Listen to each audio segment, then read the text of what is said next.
I don't think it doesn't add any until it goes in there, you know? But if I was like to, at the end of that day, we would take that as a Jeff Sell it? McCallum dollar paddleboard. Probably go for 50 cents. I don't know. I like the ale or lager or whatever. I'll try something different. I'm not picky.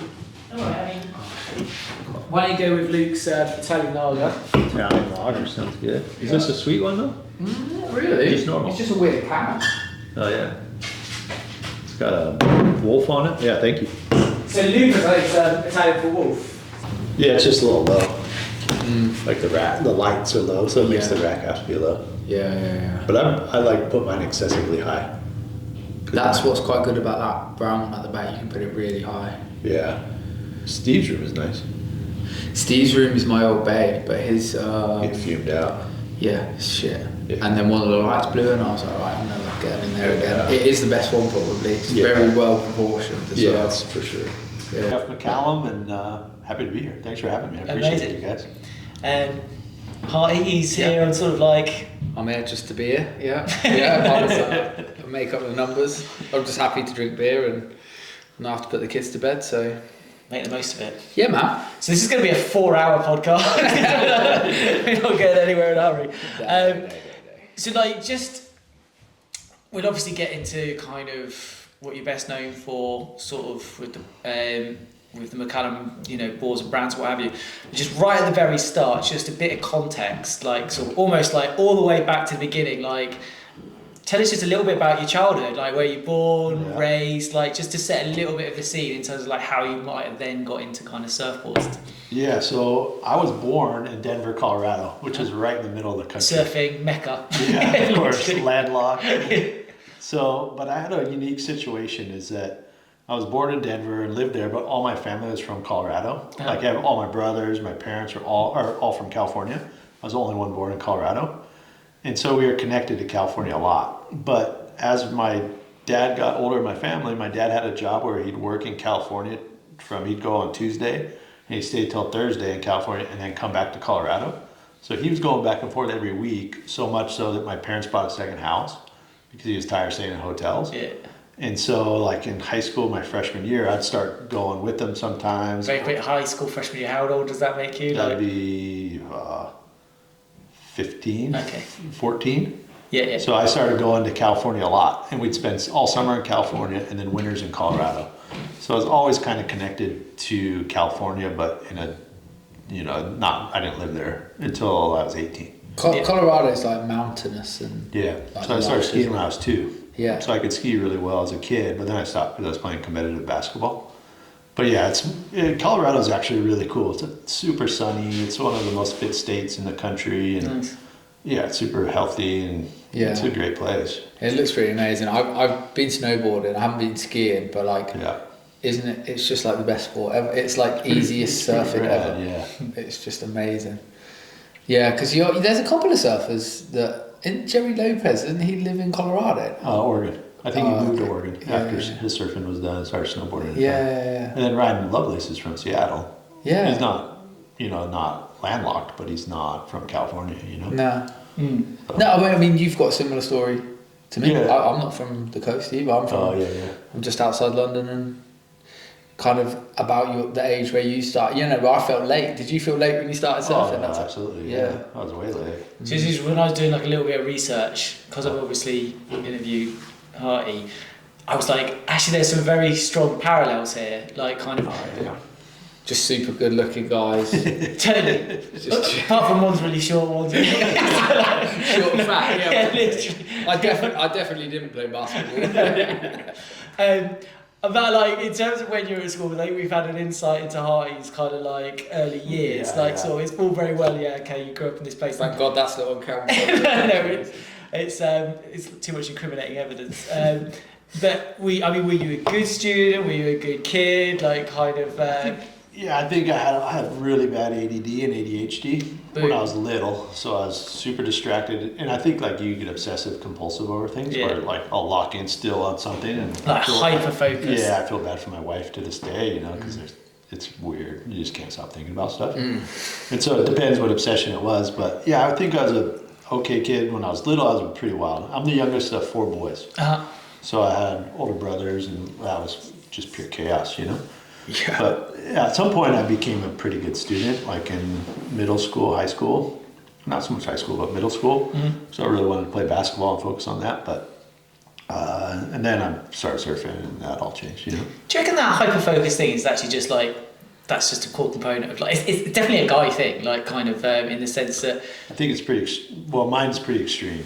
But then you have that like hunter-gatherer kind of like this idea that we'd have spent like evolutionary like sort of weeks chasing like an animal, where you'd have been so dialed in, whether it be tracking or this, that and the other, like that.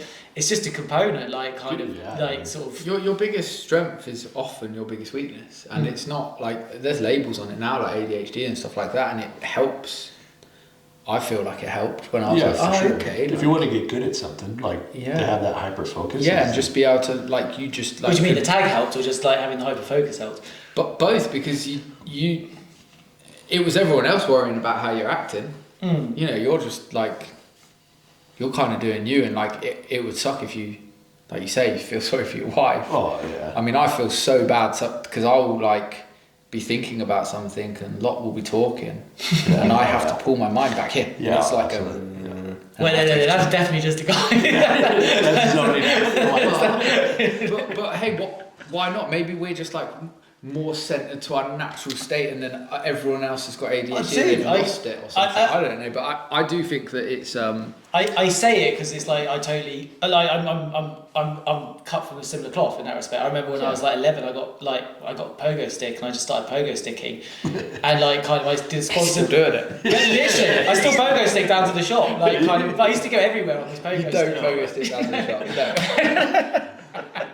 But I did sponsor pogo stick, and Dad, I got all these people to like sponsor me like a penny a ounce and shit like that, but like 3 hours, and I'm like thousands into it. That's like, one, I can't count anymore, like two, like sort of you bank like literally your whole local community, the shop owner owes you like 50 quid. This is back in the like early 90s. Anyway, we kind of like stopped, and like years back I always felt so aggrieved that they'd stopped me from like just pogoing as much as I could. I went back, and I think I did like 6,000.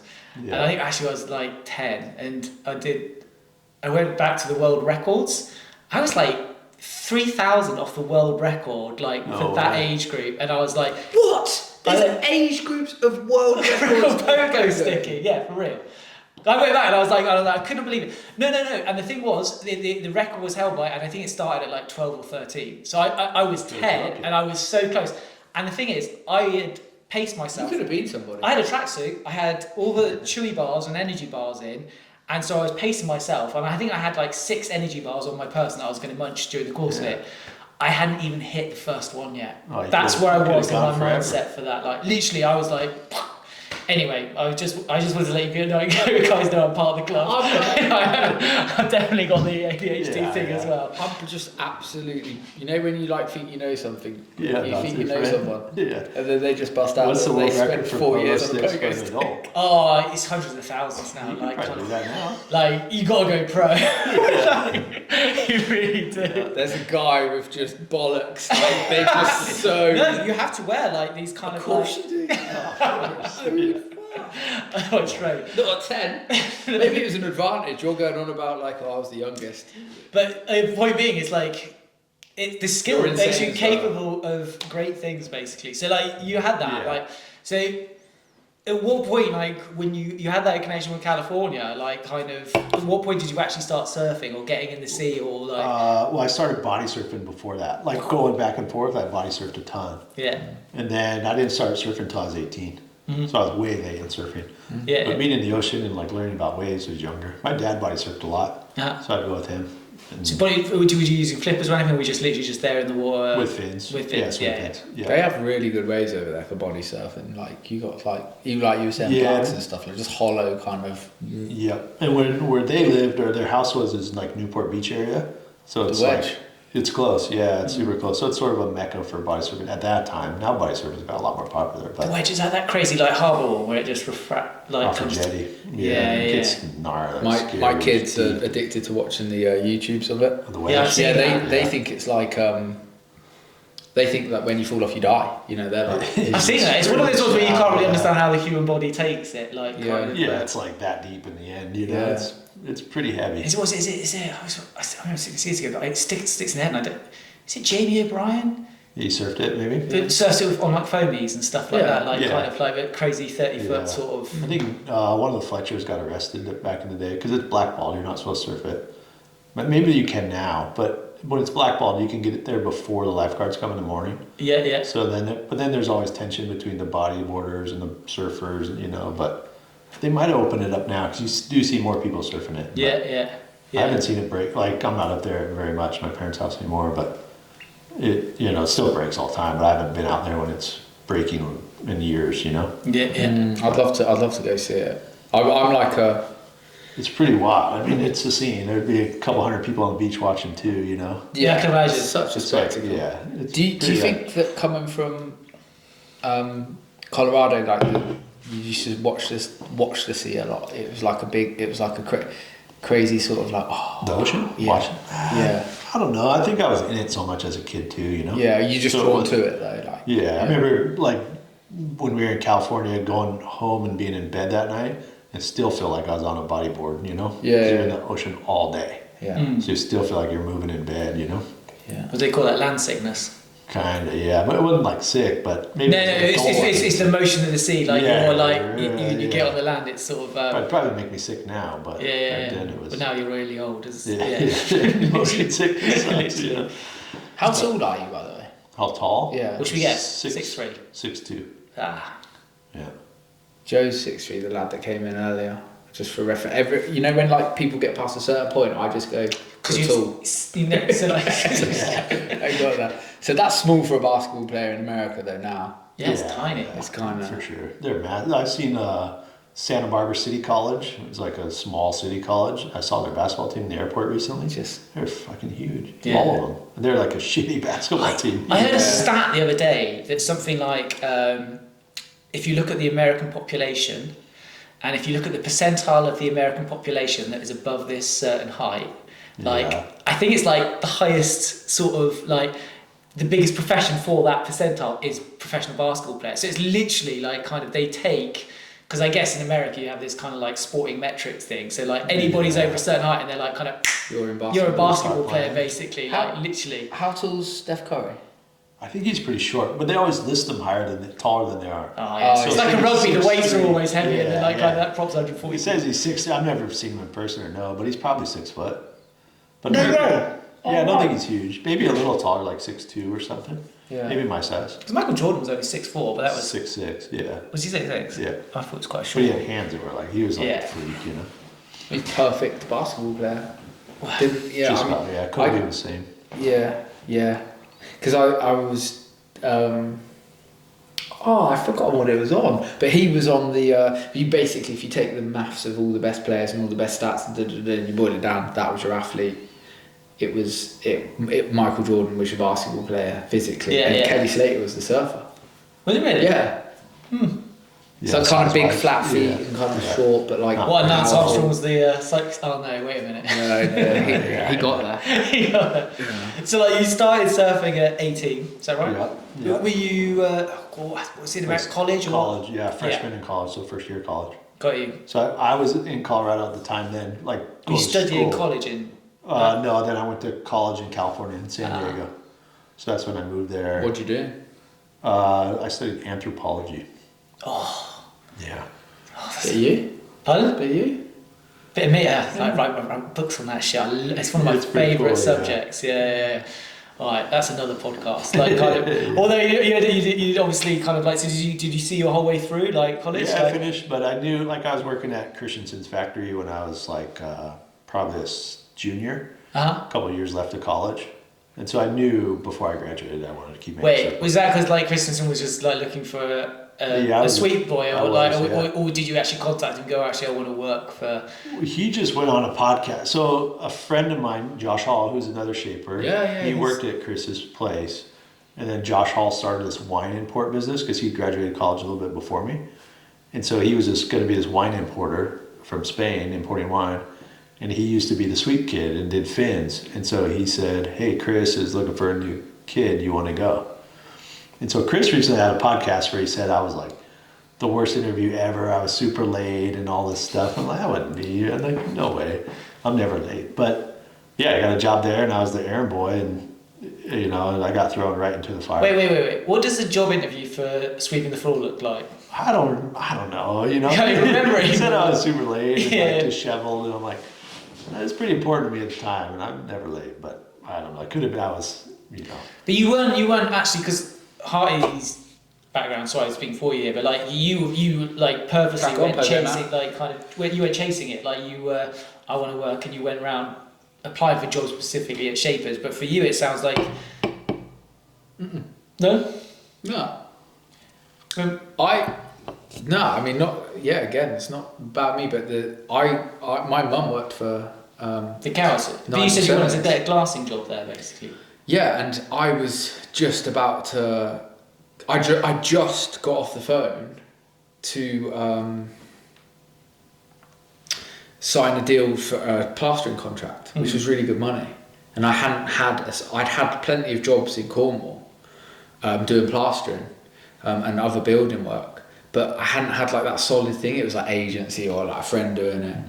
And I got this job, and then I spoke to my mum. I was in Australia at the time, and then she said, I'm working for a surfboard builder and he's got this apprenticeship. Yeah, And I was Oh, like, your mom worked there? yeah. What'd she do? She was just doing the bookkeeping. Oh, no. So then he had an apprenticeship job as to apprentice laminator, £150 a week. Yeah. And I jumped on it. The ADHD kicked in, and I went around all the factories in Australia. Okay. Yeah, Stealing all their IP. yeah, man. So I went back before I even flipping laminated a surfboard, going, look, this is how we real life. Like, Did you turn up first day like, guys, this is how you fucking sweep the floor? Yeah, but I wanted to, as soon as I started surfing, I wanted to shape too. I knew it. Yeah. And then it was hard to break into the factories those So you days. started surfing 18 and now you're second, so you started, what's this, 2 years down the line from that? You Not like, even, I think it was that within a year, Within the a next year. year is pretty fast. I knew right away. And how then much were you surfing at the time? Like, Oh, every day, all Yeah, day, yeah. you know. We lived like 2 blocks to the beach and Pacific Beach and surfed all day. that's so similar. That's crazy, because I was like bodyboarding, Yeah. and then I went on my first surf trip, like stand up, where I don't know if I took a bodyboard. I probably did take a bodyboard, but I would have like took my surfboards as well and got the job. So I was like completely invested, but very new to surfing when I got my first job. Yeah, that I said when I was doing my research, I was like, you two brothers from another, definitely from another mum. Yeah, maybe a little more taller, but He got the tall gene. yeah. But I think the obsession helps all that too, you know? I think you get so. locked in on both wanting You to got to surf. be kind of and- crazy to want to do it. Like it's you got to kind of want it for a reason outside of your control almost. Yeah. It's like, you know, you think of the paths. You know, I hate to be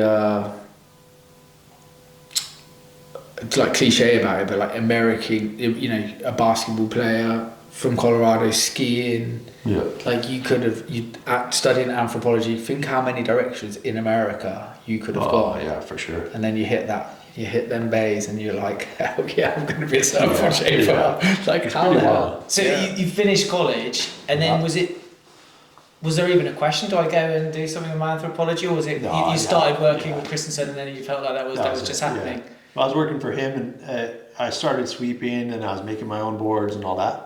And then it got to the point where he'd shape like 5 fish or whatever, and then I was the night shift, so I'd go in, I'd glass them all, I'd fit them all, I'd sand them all, I'd polish them all. So I would just run them all the way through the glassing stage. Yeah. And then I was doing my own boards too, but then I just did the math. I'm like, I could make one of my own boards and make more money than building all 5 of these this whole week for him. So I just told him, hey, I want to do my own thing. And of course he was pissed, you know, because he like essentially trained me. Yeah. And then I'm like, I'm out and do my own thing. But then he rented the factory to me at night. I forget what I paid, like $50 a board up to $300 or something. Yeah. And so I was just doing my own boards at night for a long time. But I knew right away. I never had a formal job interview. I've never had a resume. Like, Apparently you're shit at them. yeah, I've never done any of that, you know. And is he a friend? Yeah, he's a friend. I mean, Yeah. I don't talk to him or hang out with him much, but No. Oh, But there's, yeah. No no, bridges so- were burnt, or I feel like huh? no bridges were burnt. No. I mean, he was bummed, but that was 25 years ago, you know. But yeah. yeah, we still talk. I talked to him a couple weeks ago. When I heard about his story about my interview, dude, I showed up in a button-up shirt and a formal letter and all, you know. I love it. He was just laughing. Two realities collide, isn't it? Yeah. Yeah. Wonder who's right.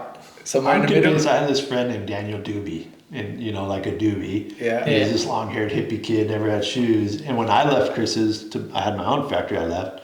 I sent Daniel Doobie over there. Could have been Mistaken identity.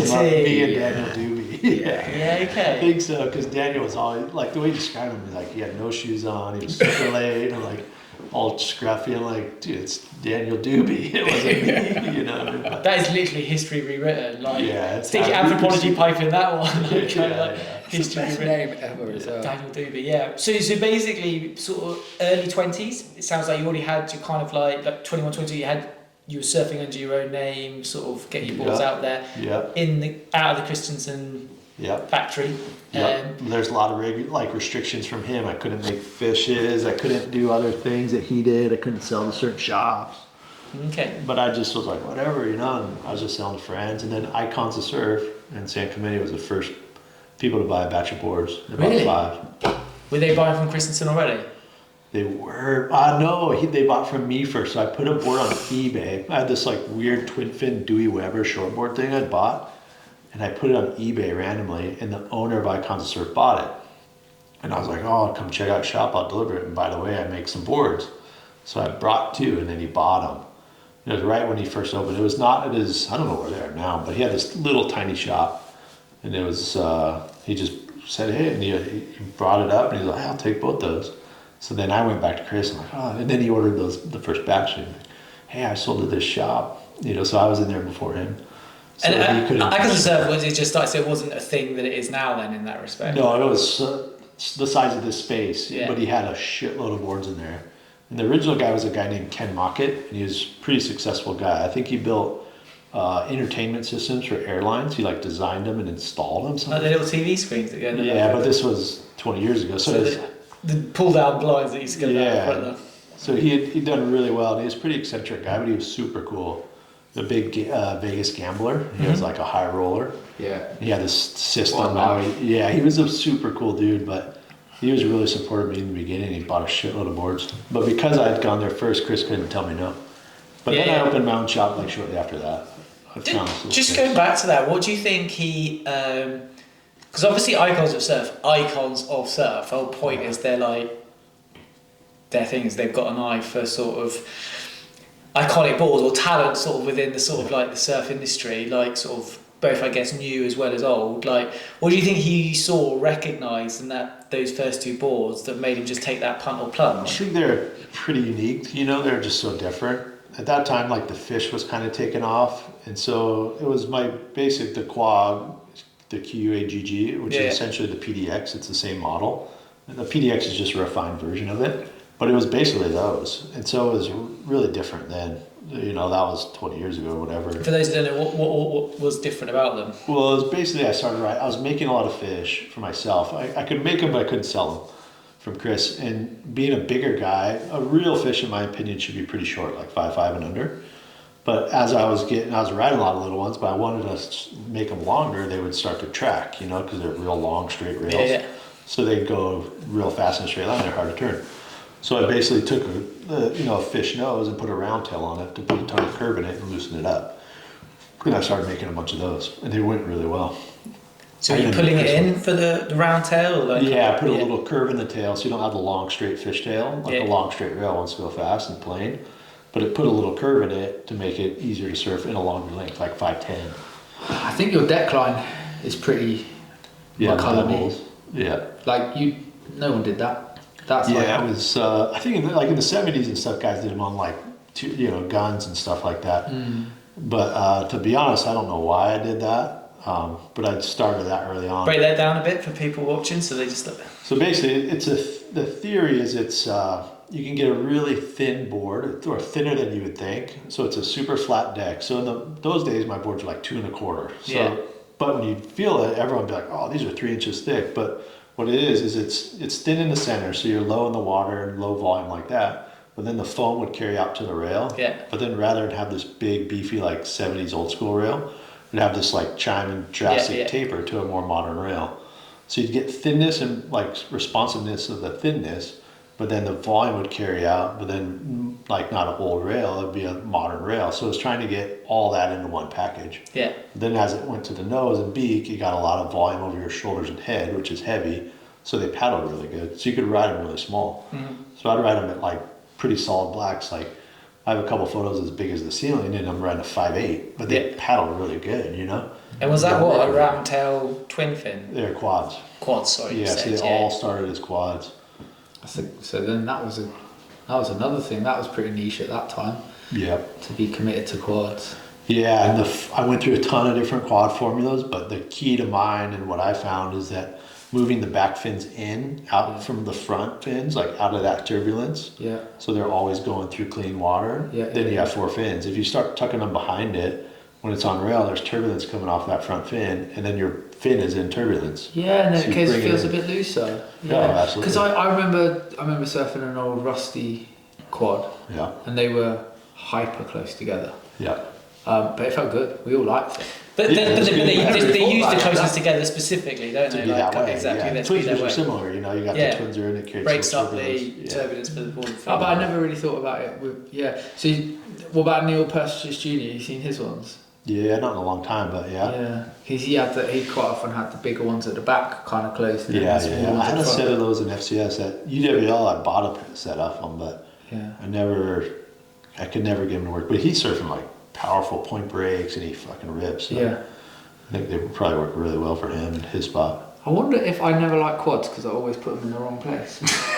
Fin placement is huge on any board. Yeah. Like with Yes. Bonzers, if you move a yeah. Bonzer center fin at 1/8 inch, you feel a difference. Oh, it's crazy. Yeah, if they're too far back and like It then can- you're gone. Yeah. Yeah, make a total dog, a Yeah, it magic just board or drags. vice versa. Yeah, it's crazy. Yeah. So I made that mistake of glassing on center fins on Bonzers, but Yeah. never. I mean, because literally an 1/8 inch will Yeah. change your board from magic to not or vice Yeah, I versa. mean, I love listening to Malcolm. Like, if you like, should we put an 8 or a 10 in this? And he's like,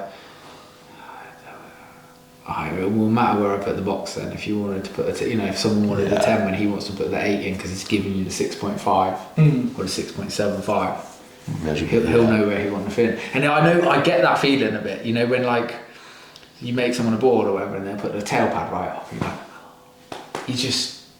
Like if that's where your foot's going and this board isn't doing what I thought it was going to do, and he's like that with the... I guess from a shaping point of view, like sort of, you kind of,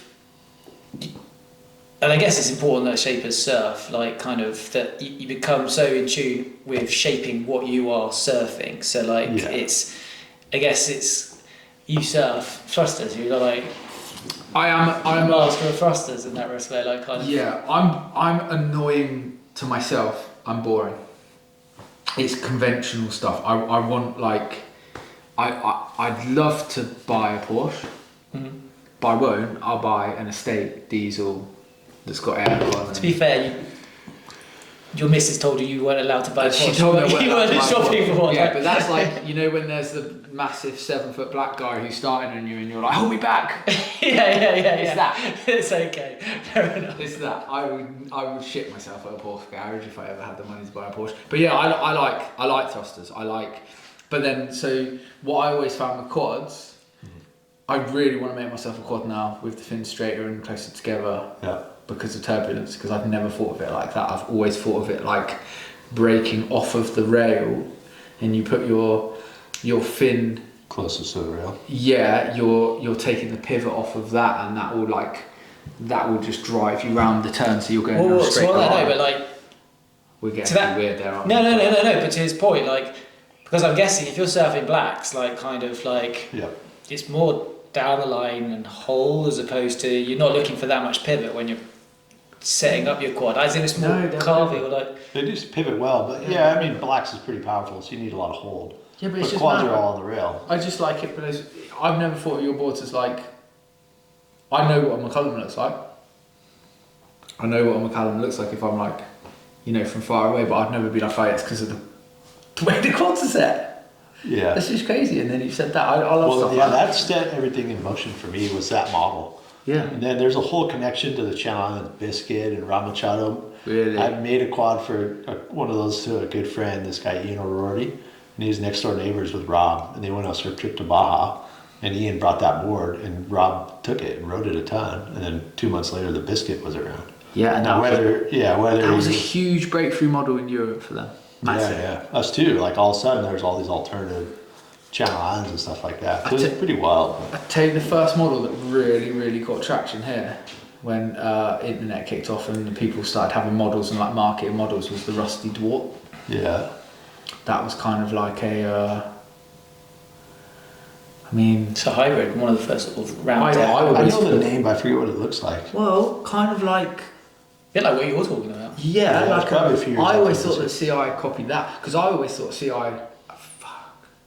I said I'm gonna do this shit. I'm gonna call Kenny Slater wacker. I always thought CI were really good at copying boards because it's like you'd see something come out and then people would like grab, and just before the market would blow on that sort of model, they'd come up with a model. Something, yeah. But that's what a good fashion designer does. Is it like they spot the trend and then they produce something that's just so on point and on trend just before everybody else gets it that they smash it. So it's not copying. It's recognizing where it's headed. Exactly. Yeah, and I guess it's a gamble if it isn't. Yeah, so fair. And at the end of the day, you can't be like America copied them. You know, he made some quite nice boards and. Yeah, he knew how to shape. But I guess like kind of I know sort of say when I was studying fashion, he was all about shortboards though. Like at that time it was. But in person. Yeah. You ever see him talking like try and when those guys went through that, all those like that era guys, they don't want to go back. You know what I mean? There a lot of them were like, we went through the twin fin, the single fin, we're pushing performance, and I get it. I mean, you know, that's what they did. They went through all that stuff, and some of that stuff in the '70s and '80s was funky. I mean, you've seen those S-Deck '70s stuff. Yeah. Like, can you imagine having that in a shaping rack? And you're like, wow, this is amazing, you know? But they're just like, as a shape, like it's so crazy. But I love the way they would do stuff. I like John, a guy that works just down the way. He builds like period correct boards. Oh yeah. And, no, I'm not hating on them, but I'm just I know they're them. so crazy. You're like, but it's cool the way their mind was like so Yater Spoon was like. Take swing weight out of a longboard, it will be easier to turn.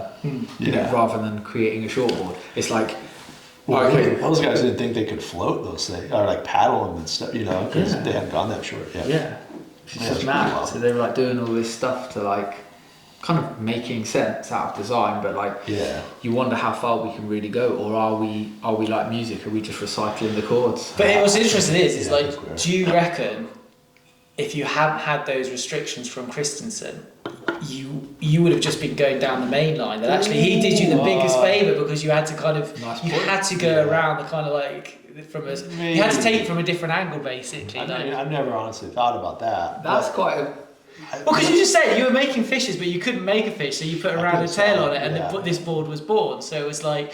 It's so often in the face of these constraints and like challenges that like it's the mother of all invention. It's like what came first, right? The chicken or the egg kind of thing. Like what created what?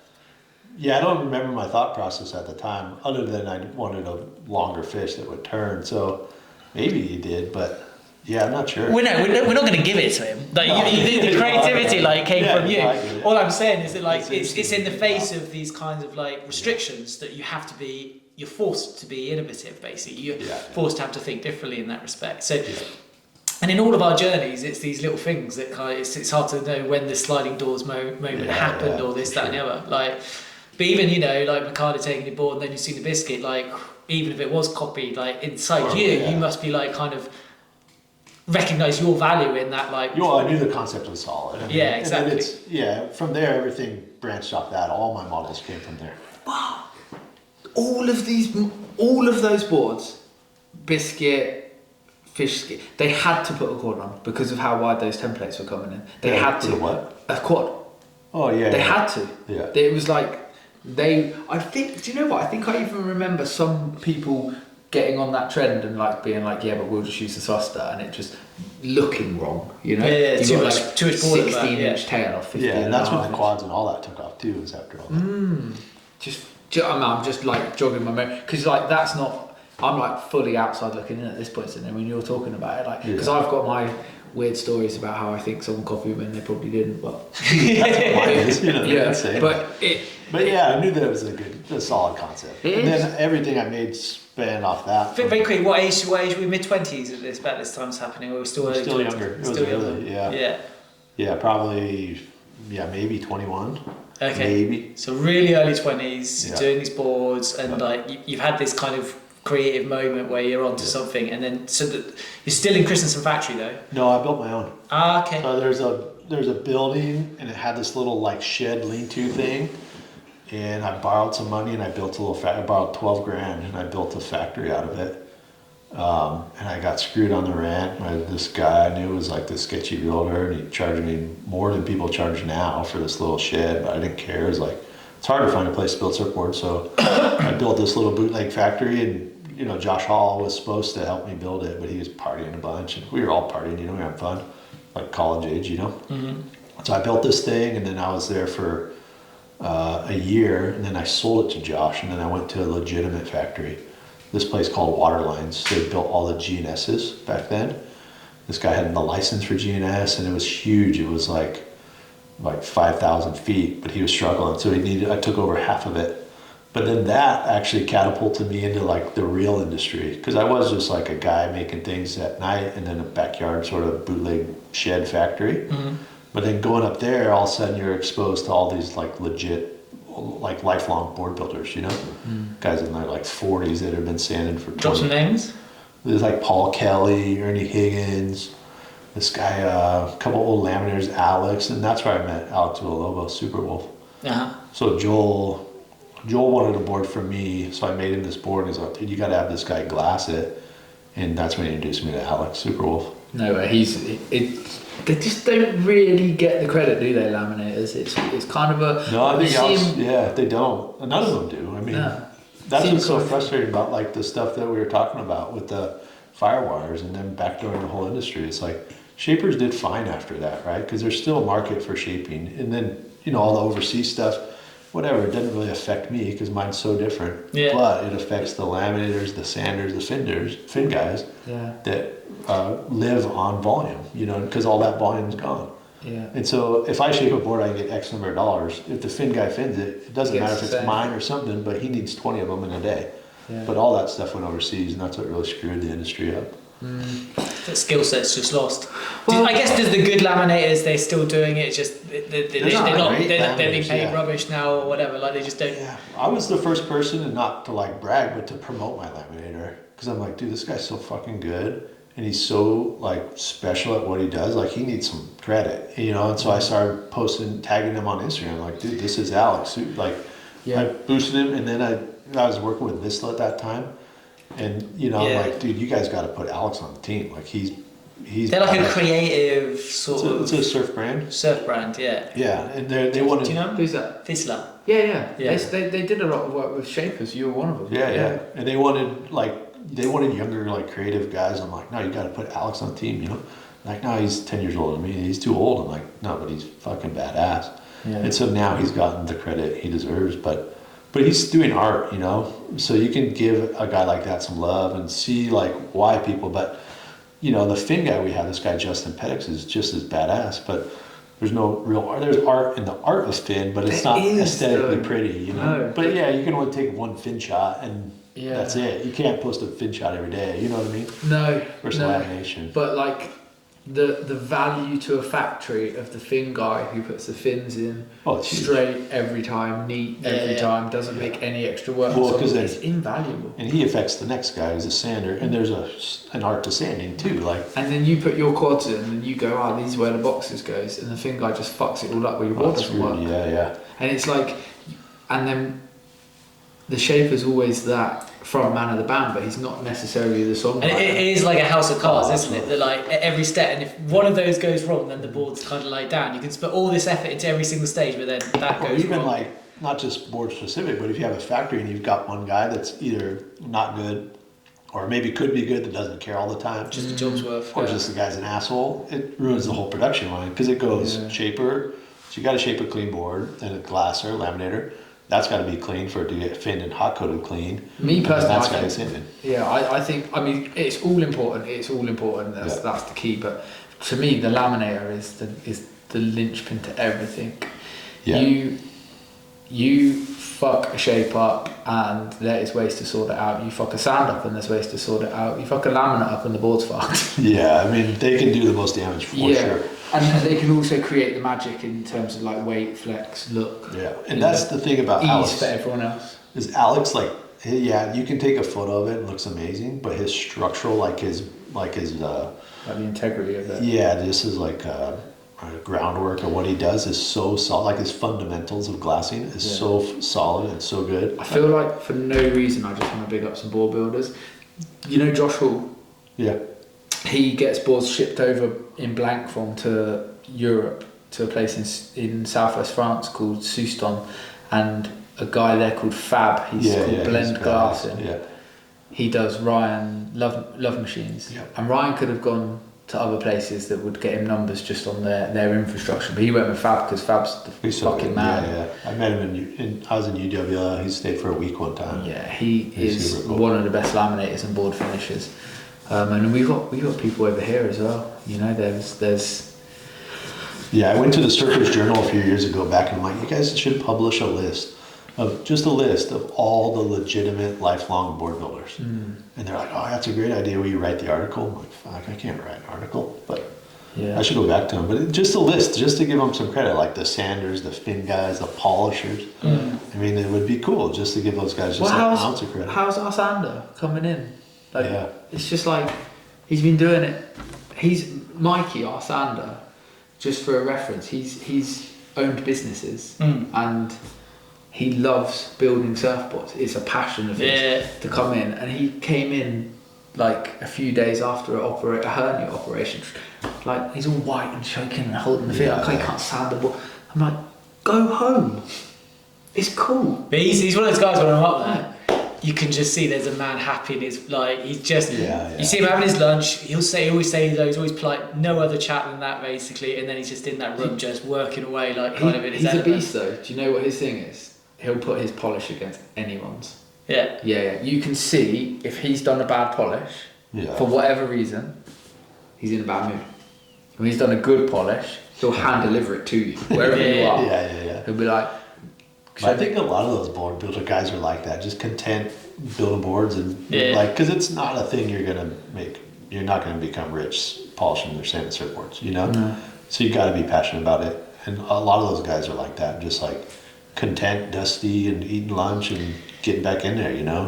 I'm gonna make a quick jump into the future timeline, I think, just because it kind of taps into, I think, sort of AI robots. What we're talking about, no, not quite. No, it's just the sense that like, and that I think one of your biggest markets is Japan, like kind of, and what the Japanese are probably better at than any other culture in the world is recognizing craft basically and investing in craft, like where we had it in the fashion, what have you. So it's like kind of everything that you've just been talking about. It's like that's why that's your best market. It's like because they will pay the money because they appreciate, whether it be a polish, whether it be a fin set. It's like kind of, and they have a word for it, don't they? Where you just like, I can't remember what the word is exactly. That's maybe one to Google, but where you just do one thing, but you become like, you spend your whole life doing that one thing, so you become a master at that. And if you look at a surfboard, you've got these glassing, shaping, these. Can you? What is the word?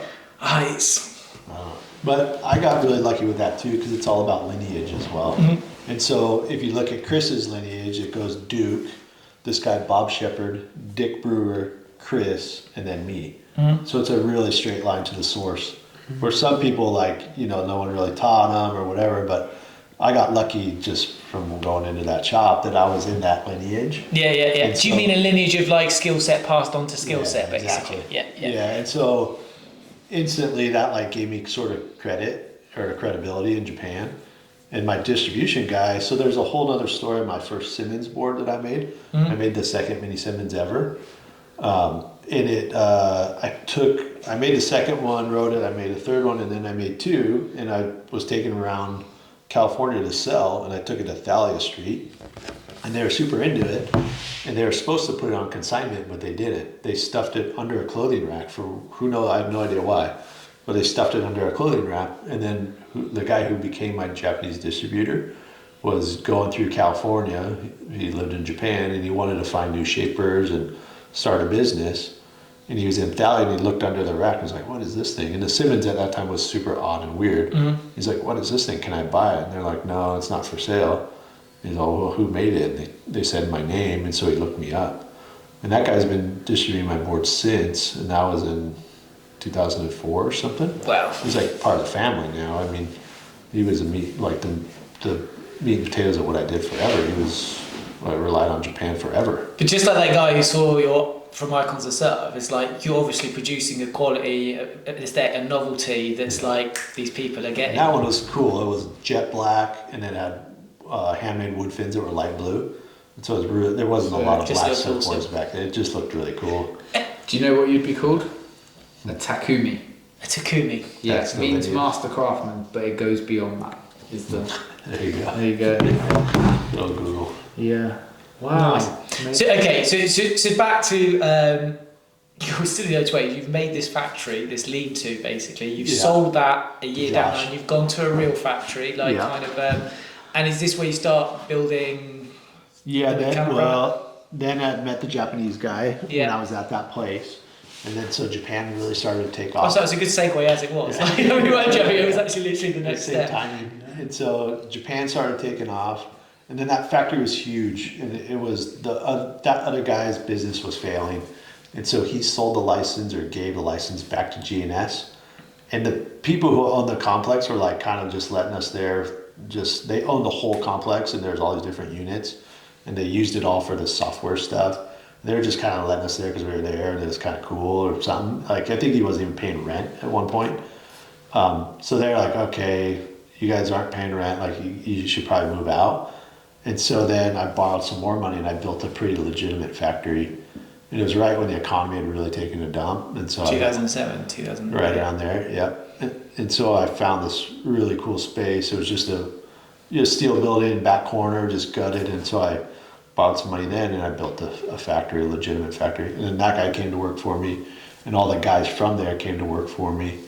And that's when we really started cranking. We were doing 12 a week. And I was going to say, how many boards you do a week? 12 a week. And, it was a small little space, but it was pretty efficient. And then Alex came to work for me full time then. And then, we had a full crew. And we ran a really tight ship. It was, laminate Monday, Tuesday, fin hot coat Wednesday, sand Friday, gloss Saturday, polish, Monday. And it was like that every week. So Alex has always said Jeff didn't provide the most volume of work, but it was the most consistent work. And so we ran a factory like that. And so we'd have 12 boards done every week. It was pretty efficient. Do you think part of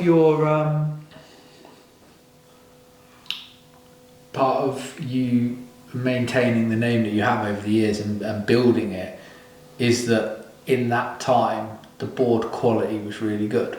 Yeah, that was sort of our peak, I guess, of exposure, uniqueness before it got out more. Like what we were doing was really unique right then. And as in the shapes were novel, the color work was super cool, and it wasn't as mainstream as it is now. It was still alternative and out there.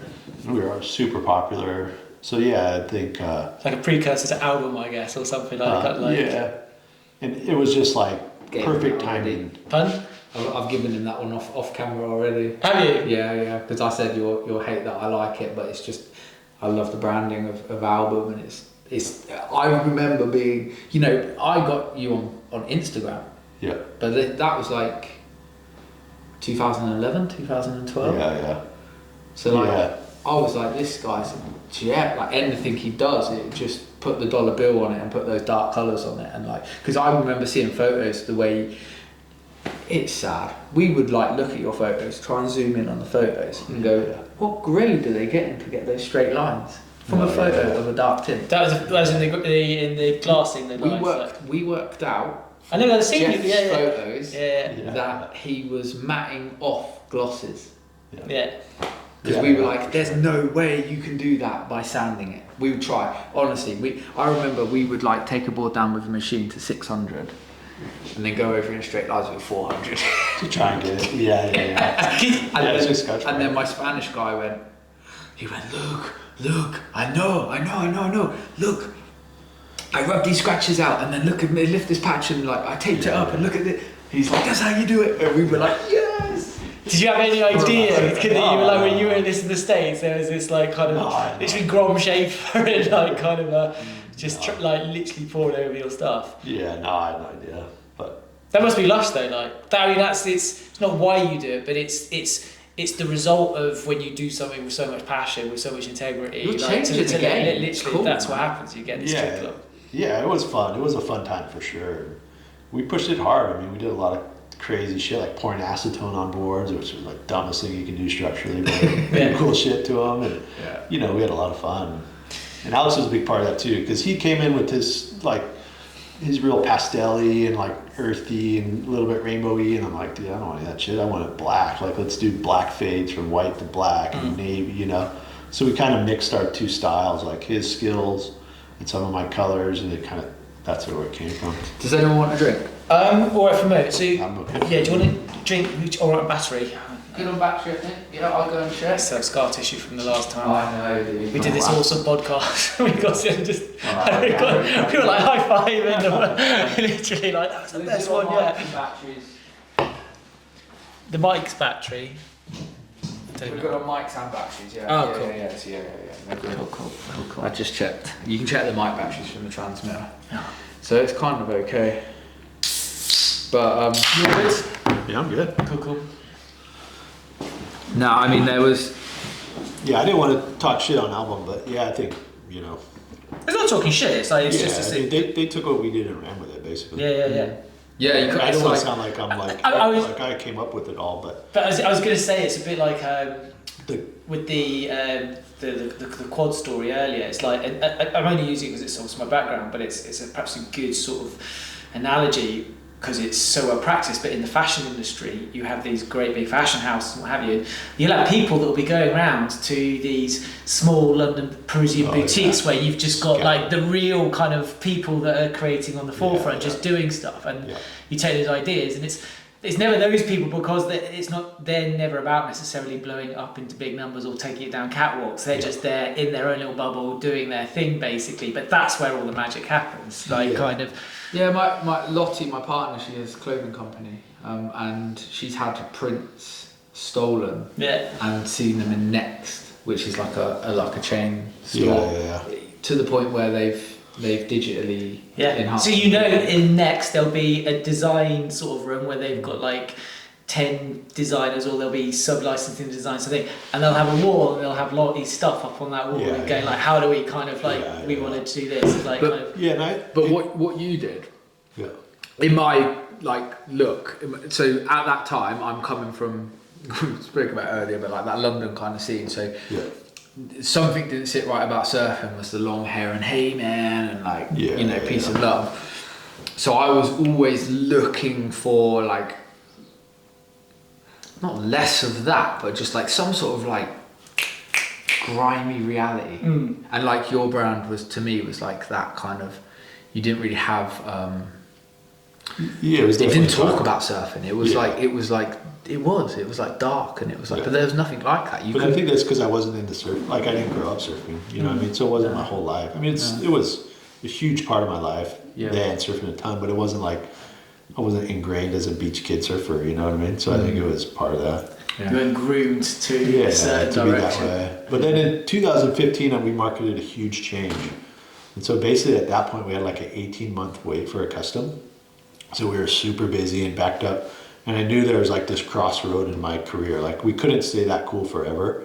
Like, inevitably it's going to get copied, or like someone's going to inspire it and do their thing. And I saw the right on the wall. Like, it's going to... What were their signs? What did you just have you must have had a feeling that that's where you... Yeah, it was just inevitable. Like, what we were doing was so different and so unique that people were starting to see it and do their version of it, which is fine. But I had a point where I'm like, okay, I can either like try and get big investors and like try and really blow this thing up and like run with it, or I can go the complete opposite and stop taking custom orders at all and just do whatever I want to do, and not worry about, just have fun, just keep doing it, have fun doing it how I want to do it. Because having an 18-month wait was a nightmare. I mean, it's like a couple hundred emails in the hole, and it was people. So he's gonna have a he's gonna. Oh, it's just like, I get it. Ryan Like, telling me about like some of the weight this. Oh, I couldn't. I couldn't. Yeah. I It just was hard. ignore customs when I'm busy. I just like.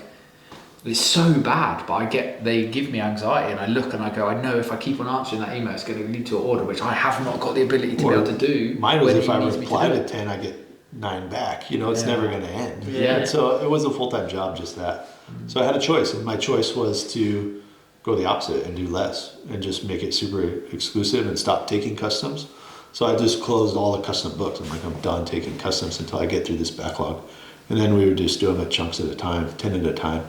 And I did that up until this year, So, I mean, it's interesting. Like, would you say that idea of becoming super exclusive was as much about? Because some people think like a tag that might get thrown at you, like, is kind of like that idea of being pretentious because you're super exclusive and therefore people are paying premium. But actually, it's just like it's a choice of life. It's a choice of product quality. It's a kind of like it wasn't fun for the guy waiting 18 months. Yeah. It wasn't fun for me to have 5 people come by every day, wondering where their board is. It just wasn't. And you didn't want to sell make out, sense. become bigger, and this, that, and the other. Yeah, it just didn't like.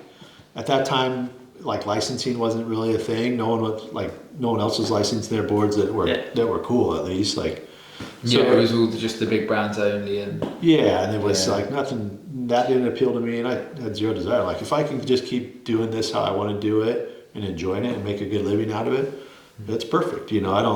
I could care less if anyone ever knows who I am. So you're early 30s now. So like kind of Probably-ish, you've been smashing it. You've been building like kind of it sounds like ticking over like exactly how you wanted to. So you're early 30s now, and you can see that it changes, and now you go to this kind of exclusive. So you're just building batches, selling to Japan, I guess. Japan is a big part of that. And then at the same time, so I built that factory, and so that was the third factory I'd been a part of or built, and each one was getting progressively more expensive. And then that factory had this Russian landlord who was just an asshole. He was the worst guy ever. Mm-hmm. And I knew that wasn't going to last any longer because I couldn't deal with him. We got in a bunch of fights. And so I'm like, I need to find a permanent home, And so I sold that factory again to Josh Hall, who's still there now. And then I bought a commercial building.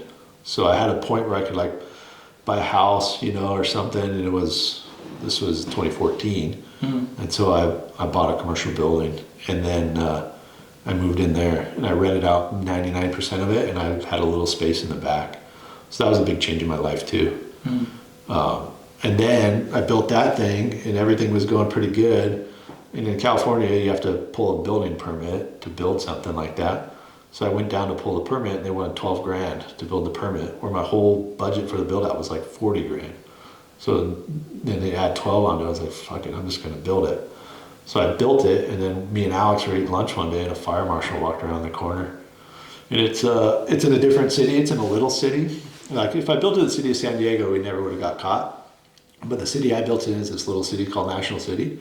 And the fire inspector and the building inspector share a desk. Right? We're the city of San Diego. There's 50 building inspectors and 50 fire marshals. They're in different parts of the city. Yeah. So he walked around the corner. He's all, "What is this?" I built a 2-story factory. It was badass. And the next day, the building inspector came by. Yeah, and they shut us down for a whole year. So so I lost a bunch of my crew. And was Alex still glassing for you until that point? He was, yeah. But then he went to diamond glassing, which was an old school, like built in the 70s, Billy Castor factory, which is really cool history there. So he went up there. He might have been going up there part-time too. And so I was like sending boards up there, and we were shut down for a year. But then when I brought it back down, we just like could not get the crew right. Like Alex came, we got a great fin guy, but we could not get a good sander. We were just going through sanders. And then there's a big fire in Oceanside at a surfboard factory. And then also this warehouse was in Oakland, California, burnt down with people. Like these people built this crazy, it was called the Ghost Ship, this crazy like loft and nets and ladders into this giant warehouse, and we're living in it, and burned down and people died. And so the California really cracked down on warehouses and what was going on in them. And then this Oceanside surfboard factory caught on fire. And so they lowered all the regulation of resin to be triggered for all these permits. So it used to be like when we were on the other factory in like 2015, it was like, you just did what you did. Like you didn't have these regulatory government people coming around because we were under the radar, you know? So you had to do like 2 drums of resin a month. We were doing like a half a drum, you know, or 1 drum. So we were way under it. So it was cool. You didn't have all this government regulation. And then we got shut down. So then I'm fully on the eyes of the city. And so they're like, you have to have this, everything has to be up and up. And then all these things happen in these warehouses. And so now we have all this regulation. And we have to log our styrene usage to the ounce. And yeah, it was crazy. And it would drive me fucking nuts because there was Air Pollution Control District was worried about the air, you know, pollution going to the air. It's natural organic gases though, isn't it? They were worried about the styrene and it vaporizing in the air. And so they're worried about our pollution. But they would drive down from this place, Miramar, which is like 40 minutes away, in this like 1997 gas van that gets 2 miles a gallon. Yeah, 2 miles a gallon. They'd pollute the whole way down, make way more pollution than we'd make in a year.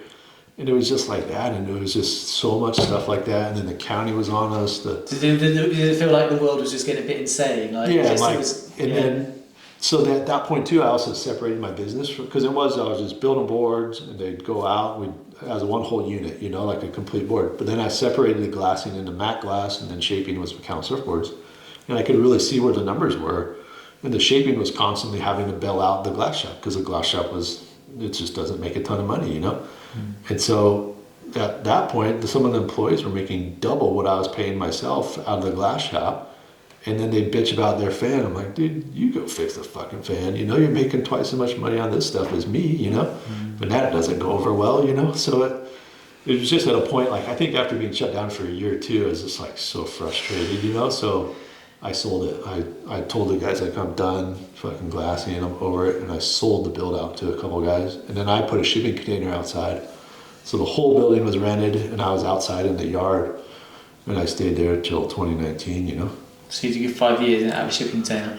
Yeah. So was the team with you then, or were you back to doing the lot again? I didn't glass at all. I'd send him to wherever Alex was. Okay. So he went to GNS, and then LSD opened after that. And so yeah, it was a crazy transition, but I couldn't own a glass shop now. I think it's just too much in California. It's scary everywhere. Yeah, I'm sure. Yeah. I mean, I feel your pain. It's like there's one part of it is you get some control over the finish of your board, but if you get a good glass shop and you know that you press the button and your board comes out the other end and it's good, then that's like, you'd pay for that, because doing it your whole way around, like you say, you want to pay the staff well, you feel obligated to pay the staff well, but something breaks, or like it's all you. Yeah, and I buy all the PPE, and I take on any debt or any stress. If a shop doesn't pay us for the month, I don't pay my wages. Everyone gets paid, and they'll still look to you for for the littlest things. I think if we had found a good sander, it would have kept chugging along, and we could have got back on a good program, but we could not find one, and it just made it that much harder. Building a crew in California is really difficult. It's like a small talent pool. Try doing that in Cornwall. It's like California is like a sprawling an ocean of talent. It's just on a bigger scale to us. Like it's kind of, you're losing the good ones, so then the good ones become more valuable. But then their value is often undermined by the size of the factory they're working in for the consistency of work. So it's just like crazy. It's just like something that you need to keep turning, but gets tighter every turn. And you're just trying to find a way to grind it through at the time. California's just a big version of that. You see it, I see it, and I'm like, what we probably need to do in this industry is basically what you're doing now, which is give your customers a direct understanding of how that board became a surfboard. And let them buy into the whole thing, the depth of the brand, not just, hey, my t-shirt's purple and here's a cool picture of my t-shirt and then that's why you need purple t-shirts. It's like, this is everything, and your alternatives are cheaper boards made in other countries, shipped over to your country, and whilst that might not bother you, that's going to be bothering another industry of someone who's gambling. There's always going to be someone losing out. If you're bringing firewires in from Thailand, you're probably losing out because you've got to ship 700 over when you've only got sales for 500. Yeah. You know, then that 200 that goes on sale or gets stuck somewhere for a year eventually waters into the industry, which makes it harder for you guys to pay your rents. And so I think there's a shift happening right now. I think you being over here right now is the shift that the industry needs. And I think that the firewires and the you know, the pop out, I would just call it the pop out industry. I don't feel bad about calling a firewire a pop out. It's just a very well marketed pop out, but it's no doubt it's pop out. It's exactly the same as the 400 quid. Yeah, they make however many a day exactly the same, no different. But we're exploring all kinds of, I am exploring all kinds of different production now.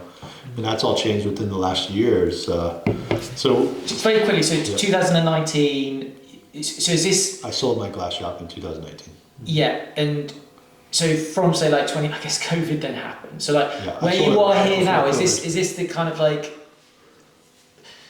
there's this 4-year gap, so from 2019 like kind of To now? Yeah, is this the transition, the journey to why you kind of, is this all led to here now, the last sort of 3-4 years, or was there anything else?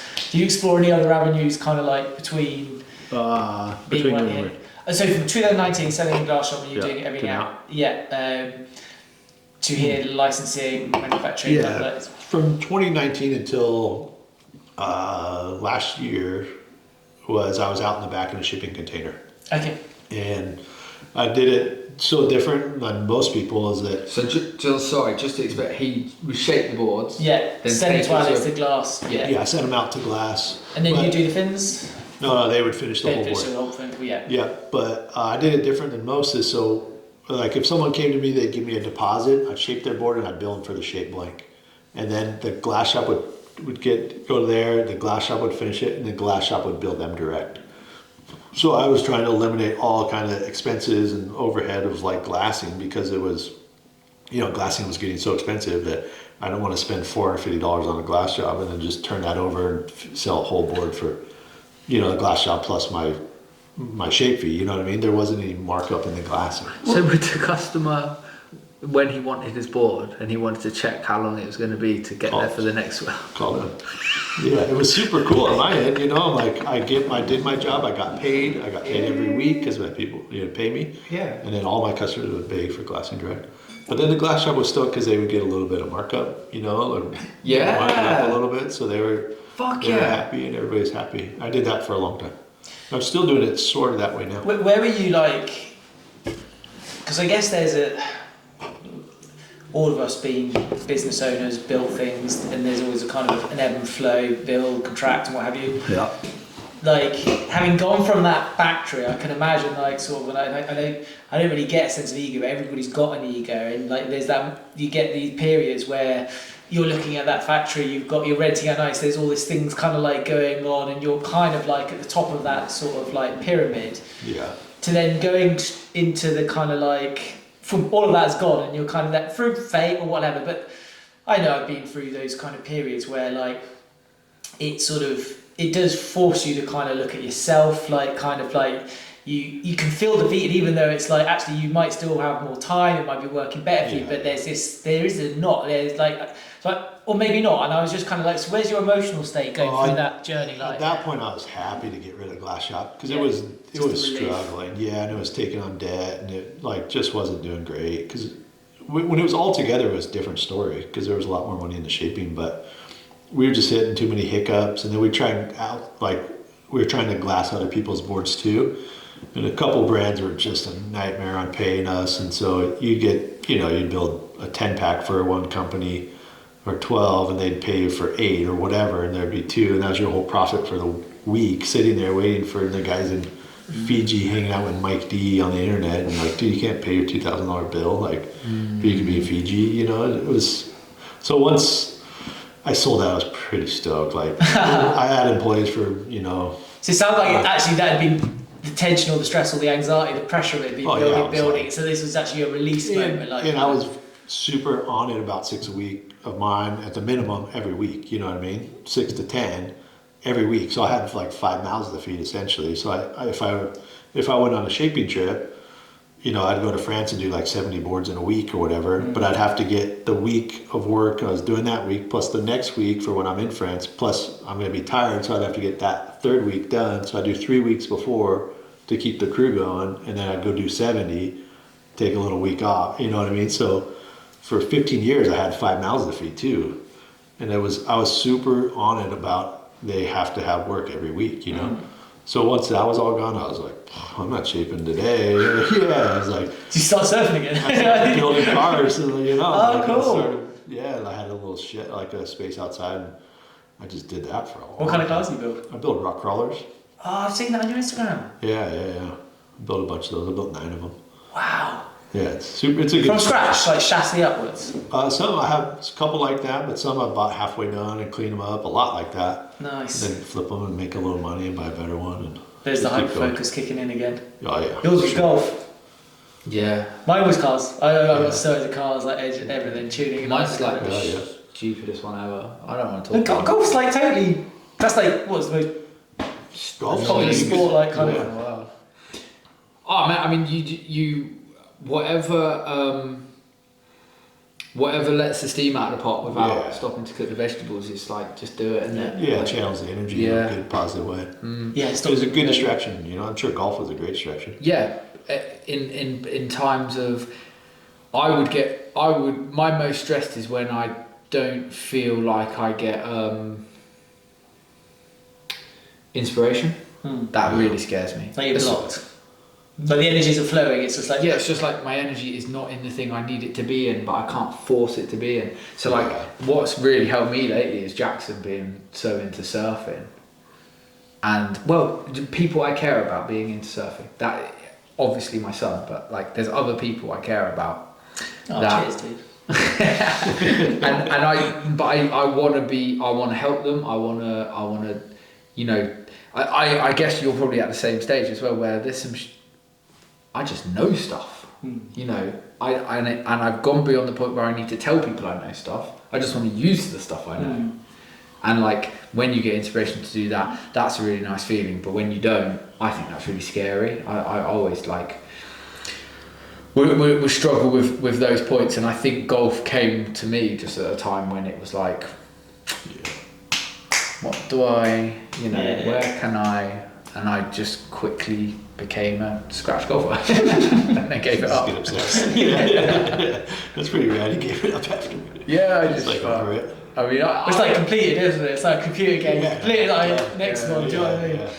Yeah, but that is the life of ADHD and ADD. It's like Mine's gone in cycles too, for sure. Yeah. It's like basketball, rock crawlers, surfing, back to rock crawlers. It's like Which one are you on at the moment? rock crawlers. crawlers. So it's been a minute. I mean, I feel like you now. What? Well, we just were going off on a standard high. Were you about to bring it back? I was going to bring it back. Oh, my work here is done. All right, now it's like because the passing of the mantle. I'm interested because we owe enough to the surf industry, don't we? Like it's a big part of the life, and we're also, not me so much, but maybe in the UK a little bit, but globally, people like yourself, it's you're making moves before people are going to make those moves, and you've got a different plan, you've got a game plan, you're coming in hot. What's the way forward now for McCallum surfboards? Yeah, I think there was a point where I was super close to just hanging it up. Like, even... How long ago that? Huh? How long ago was that moment? Every single a year day. ago. This morning. Before I Waiting to get to France. No, it was about a year ago. It was leading up to that. I had this crazy situation with the building and this tenants and this whole complex thing. It took a ton of time.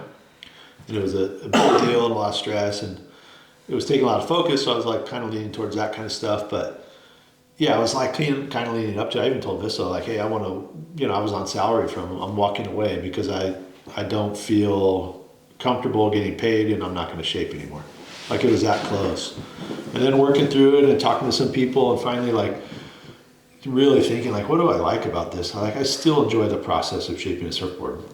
What I don't like is the emailing, the Instagramming, which is a total necessity of what we do now, but I fucking hate it, And so, and like, I don't mind emailing people, but once we're like committed, like once we're like, you're ordering a board, I'll talk to you all day, every day. But if you're like thinking about it or not really like, all right, I could send 20 emails and I'll be like, all right, it's whatever, $1,100, and they just go crickets, you know, like that was just driving me crazy, like that side of it. So, Mate, yeah, it's hard. how you'd be a millionaire, hey, if every time someone who spoke to you about a surfboard at the pub bought a surfboard. Oh, yeah. Yeah. I moved away from the beach a long time ago to avoid all that. Oh, like when I was with Josh Hall that era, like he loved it. He'd go to the bar and drink with all his, shaper like guys that wanted boards, and I was like, I guess it couldn't be a Facebook post and everybody wanted to come and take a photo, and instantly it's like, everybody wants to come and just talk to you about a surfboard. I personally do love it when I'm in it, but it's an energy zapper. Yeah. But I know what you're saying. Me too. And I'm in it. It's cool and fun, but sometimes it's an energy zap. But I moved away. But so I was like kind of debating, and then I found a partner to help me do some of that stuff. So we worked out an agreement. He's going to do Instagram. He'll build in a website right now. He'll manage that. He'll do a lot of emails. Yeah. This is exactly what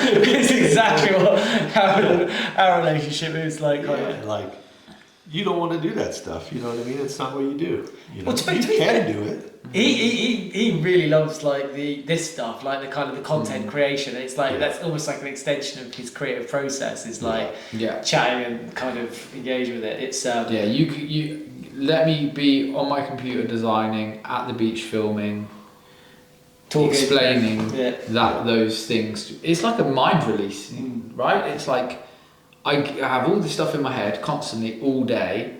I don't give a fuck what you think about the weather. I don't care about what your boss's auntie's uncle's wife did at work yesterday. I just need to get that out, and then that's I want to talk concave. I want to tell you about foil.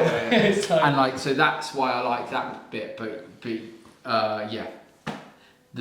it's an energy zap doing the talking and communication. Even though I completely respect it and completely understand it's a part of the game. It's like you can't have. Is your business partner called Tom as well? No. What's he called? Clark. Yeah. He owns a surf shop called Atacama in Little Italy. I think I know Atacama. Yeah. Got some good shapers out there. He doesn't host them, but like who's he sell? Like he had Christensen's, Tyler's, Travis Reynolds a little bit. But he's got a cool little shop. He's got 2 locations. Nice. And so he's going to help. So we figured out an agreement, and he allows me to focus on shaping. And then at the same time, we've built different levels into what I do. Because I always thought there was an ethical battle with the machine, right? And I like the machine. The machine is great. But there's people or shapers that claim to be hand shapers that aren't hand shaping. And I don't really give a fuck what they do or bother me. Like, it doesn't personally bother me, but it bothers, to me, the customer is getting duped. People do whatever they want, but it's unfair for a customer to think he's getting this soul handshake. Wait. So they are saying hand shaped as opposed to hand finished. They're not making that Correct. differentiation between the two. So they're shaping it with the machine and then they're touching Palming it off as being hand created. Yeah, There's a lot of guys that do that. It used to be more so now. I think it's getting aired out a little bit.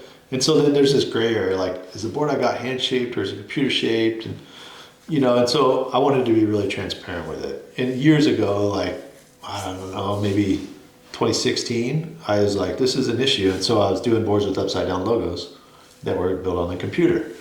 And I kept the pricing kind of the same. And so it was sort of a mistake because then everyone just wanted hand shape still. And so we didn't do a ton of them. We did some in Japan, but if it's the same price, it didn't really do much. So we kind of left it at that. And I would do occasional ones, but to me, the computers, it's a great tool. It just like gets a really refined blank, and then you can finish it and just focus on details. It's amazing, what it does.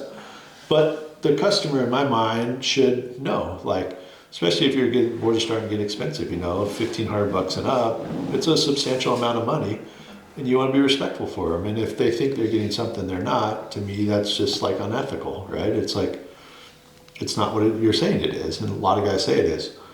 And so we kind of went back on that, and now there's new levels to that, and there's boards being made in Mexico that are pawned off as built in the U.S. And even when I moved out the containers and sold it to the glass shop, to this surf company, and they closed. And so I had a factory. They moved out, took some stuff, and I had a space that was a surf factory for rent. And this guy came to me, and oh yeah, I build surfboards in Oceanside and in LA. I build surfboards in LA at Waterman's Guild, and I need my own factory. I'm like, okay, cool, you know. He's like, yeah, how's that photograph? I'm like, what do you mean how's that photograph? I'm like, I don't know, the photograph's fine, it's surfboard. Oh, okay. And then I started researching this guy, and his board, a longboard, was $700.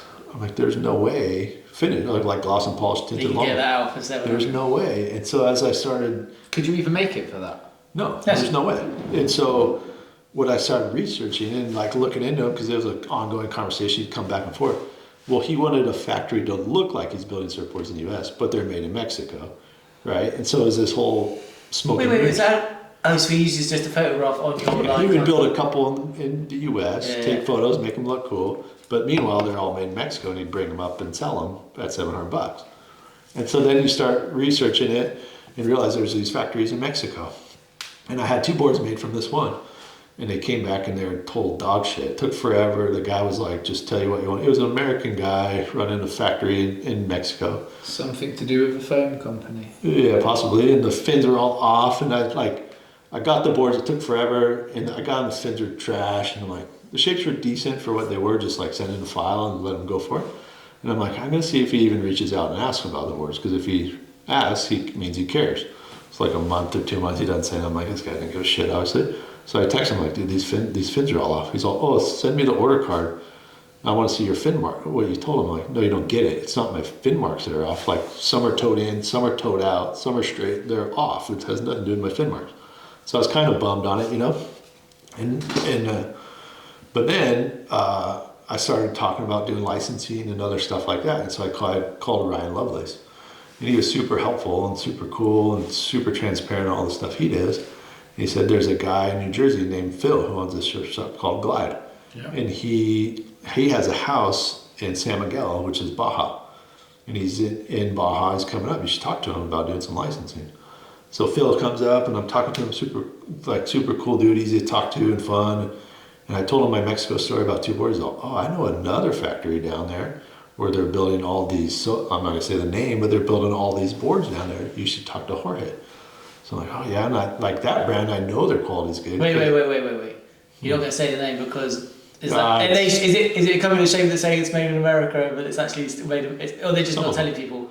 Yeah. Okay, interesting. Yeah, some of them are made. Some of them look like they're made in Hawaii. Yeah. Some of them. It's the same deal as the guy that wanted to rent my shop. Okay. Some are made there. Bulk of them are made down there. And so, I knew the quality would be good.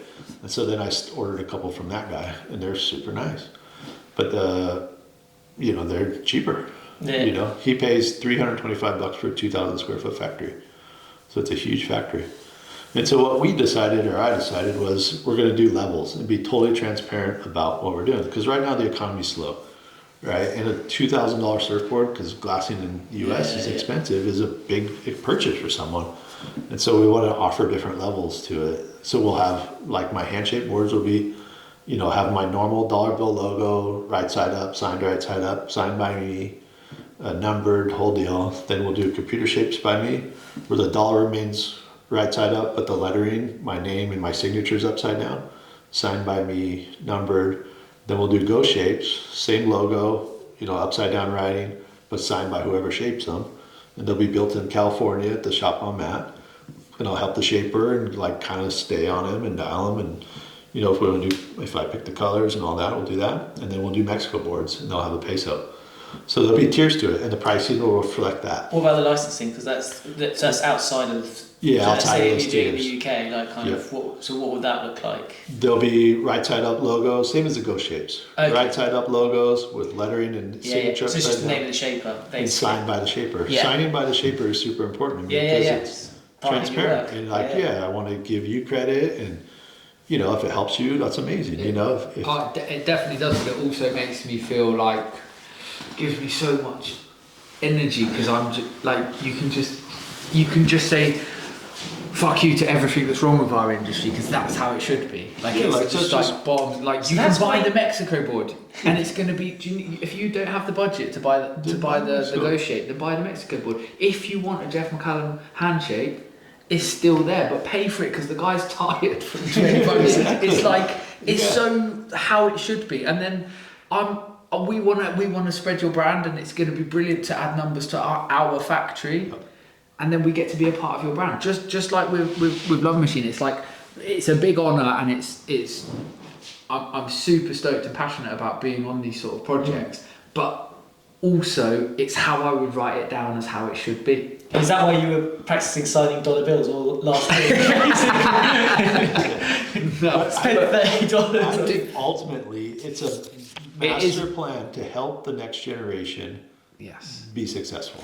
It's an interesting one, isn't it? Because I think It's the coolest logo on a surfboard officially, and there's not one person in the surf industry that could tell you different, because we all went, oh, we should have done that. But I think it's in many like kind of 99.9% of maybe not quite that many surfers, you're just not going to be able to tell the difference whether it's from Mexico made or an American made, because you're making with it the quality is I've going to had be. shapers from the US come by and look at the ones I didn't like, and be like, "Oh my god, these are amazing! You paid Yeah. how much?" You're like, and I'm like, But underfoot, the average surfer is just not even going to have it. "Yeah, but yeah, that's shapers who are in the industry looking at it Yeah. and being like, these are amazing." So like the average guy.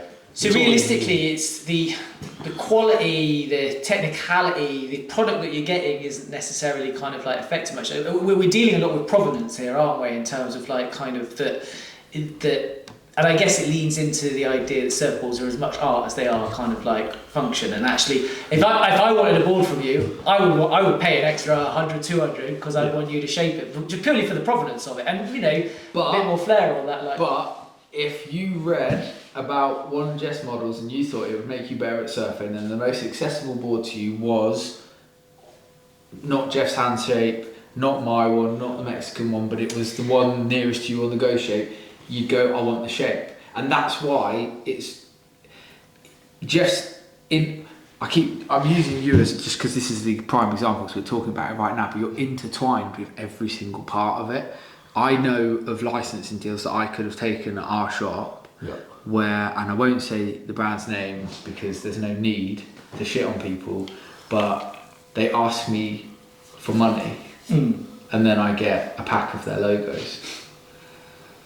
yeah, Yeah, you just buy And these are ours. like the biggest brands.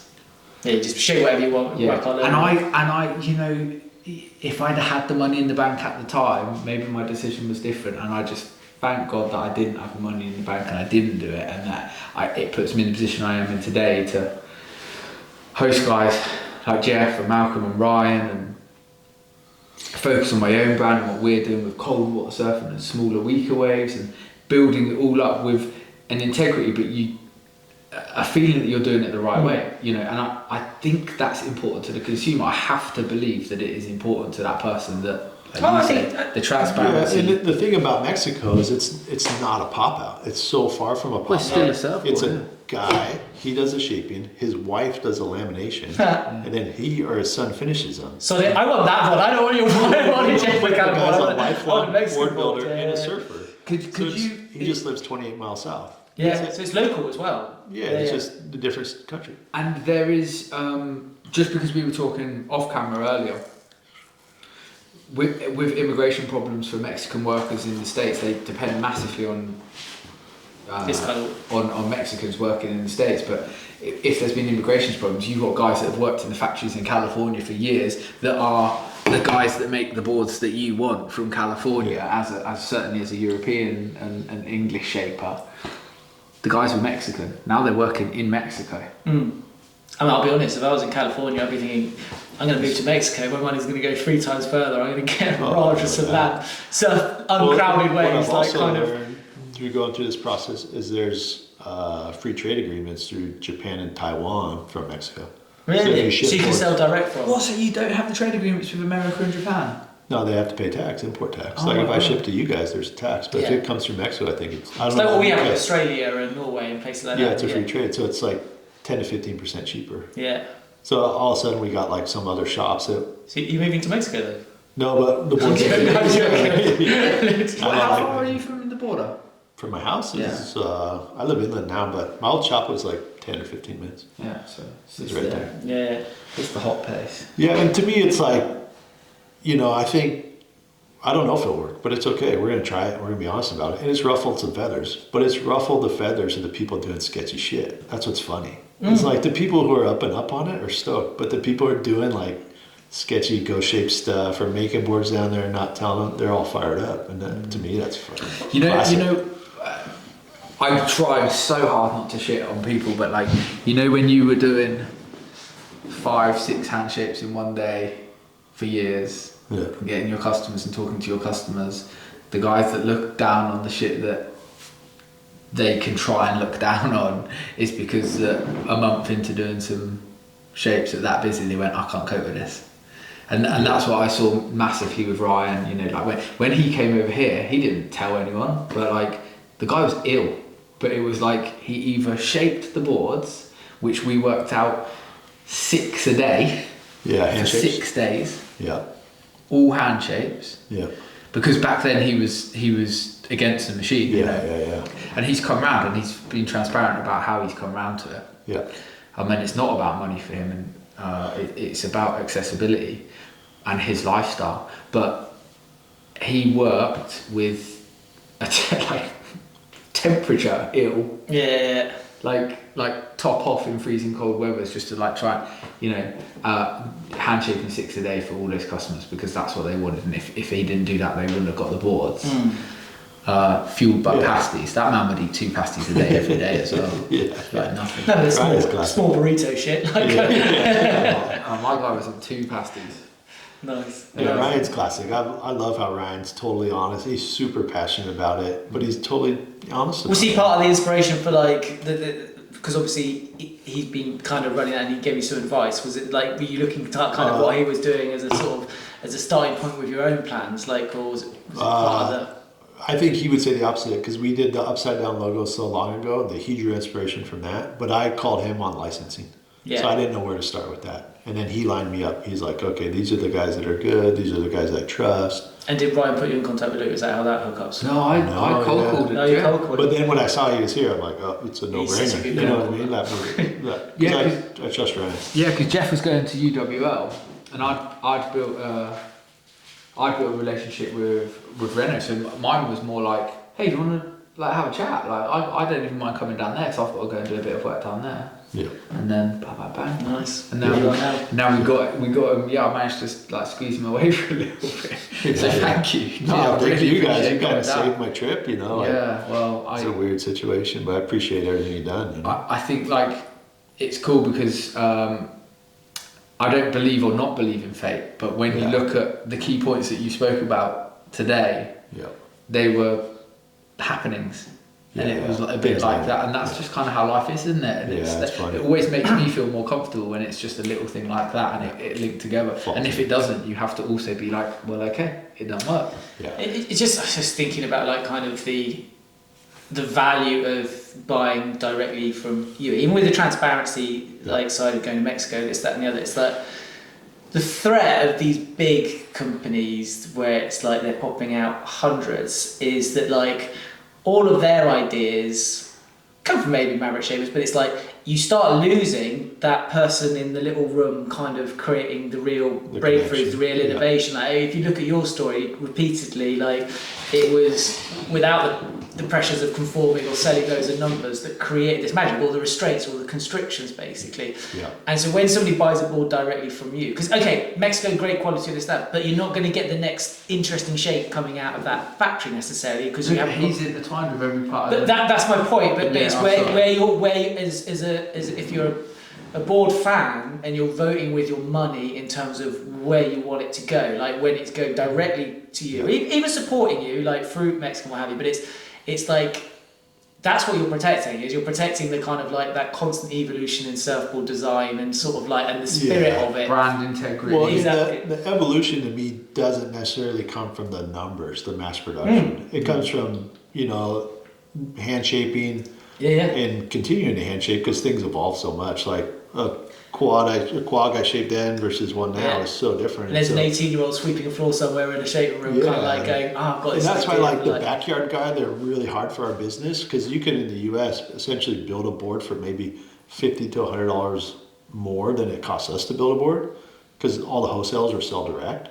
So it's those guys really put a damper on us because they could build a board in the backyard that's fairly decent and charge $500, where we're paying overhead and costs and all these restrictions and everything. So, but the backyard guy is the one that sort of pushes design and change and evolution. So it's like a double-edged sword. And you would have been you were the backyard. Yeah, I was exactly. that guy. We've all been Exactly there. that, So it's it's an inevitable part of it. Because their reach is always going to be limited in terms of how many balls they Well, there's always a step someone's got to make where they've got to get their bollocks out and go, I'm going to do this. Yeah. And if they don't, they're just going to be the backyard guy that probably doesn't put a huge dent in anyway. But like cumulatively, it's quite bad here. Like not bad. It's not bad.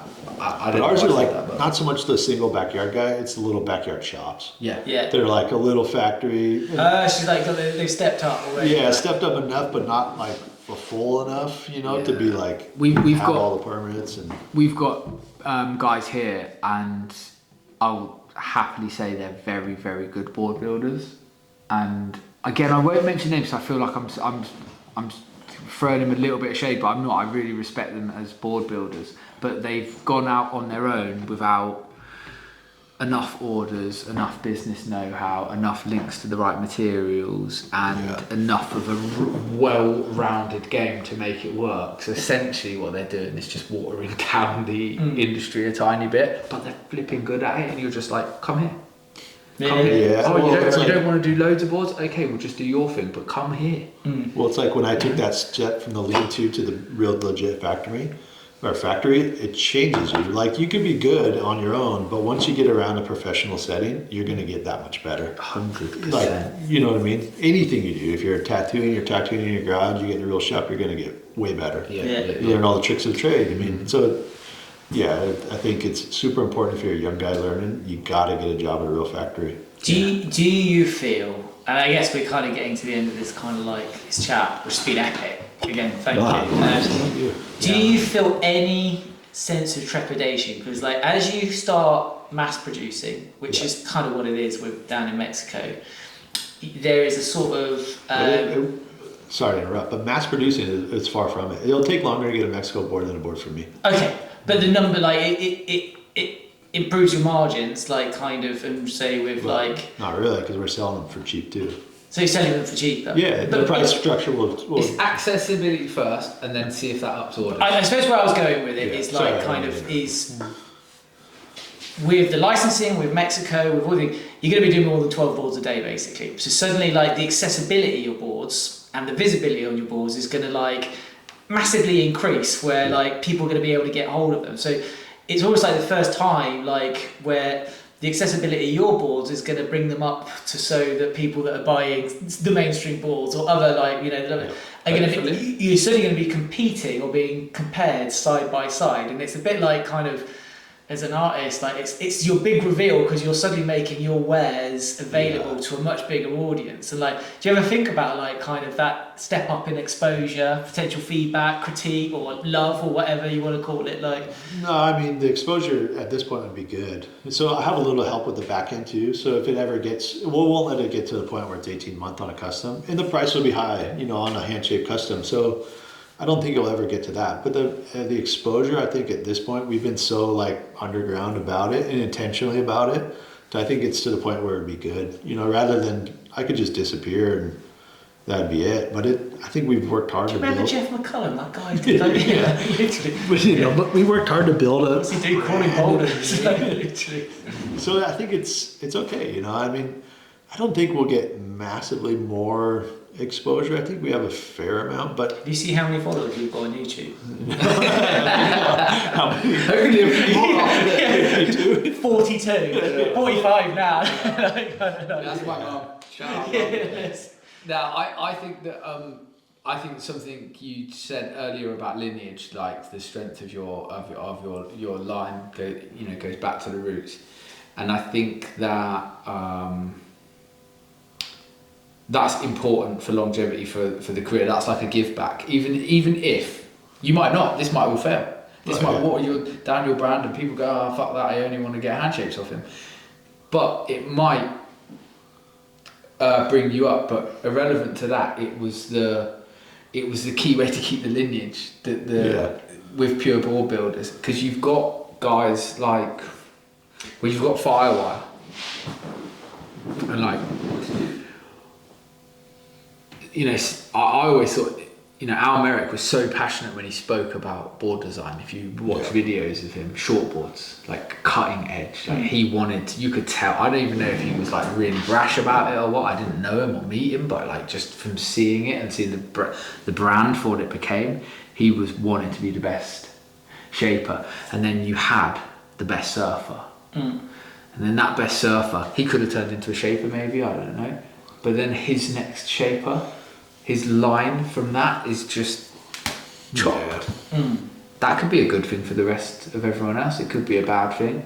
Maybe the 60-year-old like lady. the king has a son, is it? Like, But my thing with that is like, imagine like all the Finn guys and Sanders that stayed up late or, you know, stayed away from their family to make that guy's boards to win his championships. And then he goes, He just burned all those guys by sending all that overseas. Like the shapers are fine, like, but like I said, the production, the numbers, all that's gone. So those guys are struggling, and those are the guys he's cut away from it. Is my point, and maybe he's given industry to another country, but like the lineage, his shaper now is probably a lady who's never seen the sea. Yeah, who knows? Yeah. I mean, it's too bad. It's sad. They could have built a really cool thing, a small little factory, had the best team ever assembled, pushed technology, pushed design in a tiny little space, and probably made more money and made a board and helped the industry. Helped it. But instead they backdoored it. And they backdoored all the craftsmen and the guys that, without those guys, without the Finn guy, the Hako guy, they wouldn't have won all that stuff. And they wouldn't have been who they were. There's no way. The boards wouldn't have existed without a Finn guy, right? But it leaves the door open visually to customers for the integrity to pass through. That's the way I would look at it. And I think in reality, hand shaping a surfboard, our boards are expensive, but the time it takes to be from board number 2 to board number 8,000 and all you learn on that process, a surfboard should be worth way more. And I think by separating them, it allows that to kind of get there. Like Skip Fry gets $2,000 or $3,000 a shape because he's Skip Fry, but he's the one and the only. But there is a market there. There is guys. Steve Liss is the same. That is there. People will seek that because Skip, you know, has been shaping for 50 years or whatever. He's put in the time to earn it, right? But I think being transparent about what's what. Like we all kind of want to own one. Yeah, they're so cool, you know. But being transparent about what it is that the customer is buying gives more confidence to the customer to be able to separate there and for that to be obtainable by other people. So it puts hand shapes on a higher pedestal than a computer shape, which it should be because there's all that years of time. And so the prices of those can grow, and there's still this other thing that's still cool and still relevant. The lineage maintains, the accessibility changes, and it opens up the exposure to go into different avenues to make maybe a better life for surfing in the future. Like ultimately, that's kind of the way I look at it. It's, I guess, like if you bring this back to the art world, like the value of a fake compared to the value of the real one is all to do, and I use that word provenance again, basically. And it's like with what you do with your dollar turning upside down, the signing of it, you literally have created your own kind of like provenance mechanism by which people can associate. And I can't think of any other surfboard company in the world that has the same provenance mechanism that kind of like. I think Ryan does to an extent. But not on the actual board. Like it's not like you don't have like two different brands. Yeah, and Love Machine. Come on, man. Okay, it's just another way around it. I know what you're saying. But I get what you're saying too. The branding is so strong. The talk is like your branding's always said a lot without having to say much, and that's like to me that's like everyone's ultimate branding, isn't it? It's like you don't want a tagline, or if you have a tagline, you want it to be the best tagline in the world. Which I guess in my head, the only way I was thinking about is like kind of. A logo can be copied or replicated. It's why like kind of like sort of like if you look at the art where they go for like the brushstroke or a signature. But then with a signature you need to add like a level of like where you get like these digital seals and stamps. So there's ways of creating provenance, and it's like that's why like how you've turned the signature. It's like it's almost like it's the closest I can think of to like how the art world actually really protects that kind of, and also promotes that sense of value with the provenance. Like kind of because like you're right, Ryan is probably ahead of that curve, but you don't think of it in that terms necessarily. Like I think that's the kind of it's the interesting sort of evolution of that idea and actually turning the idea into a work in itself, basically. Sort of. Which is very cool. And then the market will find it where where it is. Like people might not like the Mexico boards, but that's okay. But the truth will. It all comes out in the wash. What would you feel prouder about, like kind of in 50 years' time, if your name was associated with the kind of the flat deck sort of like chimed rail look, or the sign of the dollar kind of provenance equation, basically? I think if it helps other people be successful doing it, that's what I'd be most proud of. I could care less if people remember me at all. Yeah, I know that was the. I get that. If it's the next generation can kind of be transparent and help elevate the handshaking, the craft. That's most important. Cool. And then the licensing thing, it's not about like exposure and stuff. I love coming to these places, but the days of me coming here and doing 70 boards in a week just aren't. I just can't physically do it anymore. What about drinking beer and talking shit? Yeah, that I could do. but coming here and licensing and helping you guys set it up, and you guys help me, it all works together and it ties into the levels, so it all sort of fits. And I still want to come, but I just can't power like the old days. You sold us on that. What was the burrito? We're going to fill our boards up with Mexican boards. I'm telling you, carne asada pasty would be, or pasty, not a pasty. Pasty. Yeah. Well, we had. I always call them Mexican pasties. No one seems to find it as funny as me. Burrito. Yeah. Because apparently they what would be the Mexican pasties? So what would they'd be Cornish burritos over in Mexico, wouldn't they? Yeah. Cornish burritos. God, struggling to get that right. Jeez. It's not even that good, is it? Really? But anyway, well, should we wrap it up? Awesome. It's been so much time. Thanks so much, dude. Really appreciate that. Yeah, cheers, dude. Yeah, I appreciate it. Thank you. Till next time, people. Peace. You legend, Jeff. That was good. That was good. Nice. Thank you. Yeah. We didn't talk too much shit.